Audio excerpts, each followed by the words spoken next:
జలుబు, గొంతు నొప్పి, దగ్గు, లో ఫీవర్‌తో బాధపడుతున్నారా? సీజన్ అస్సలు బాలేదు. లేట్ చేయొద్దు. ఒక గూటం తీసుకొని, ఒక స్పూన్ మిరియాలు, ఒక స్పూన్ జీలకర్ర లైట్‌గా దంచేయండి. ఇది వికారము, అజీర్తి వంటి సమస్యలు తగ్గిస్తుంది. జీర్ణక్రియను కూడా మెరుగుపరుస్తుంది. రోగనిరోధక శక్తిని కూడా పెంచుతుంది. స్టవ్ మీద పాన్ పెట్టి, ఒక స్పూన్ నెయ్యి వేసి, ఇందులో 2 స్పూన్స్ అల్లం ముక్కలు, ఈ పౌడర్ కూడా వేసేసి, ఒక ఎండుమిర్చి, పసుపు, సరిపడా సాల్ట్ వేసి వేడివేడి అన్నంలో తినేయండి.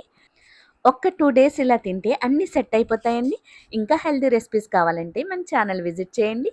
నచ్చితే లైక్ చేసి మీ గోదరమ్మని సపోర్ట్ కూడా చేయండి. సబ్స్క్రైబ్ చేయడం మాత్రం మర్చిపోవద్దు. Thank you.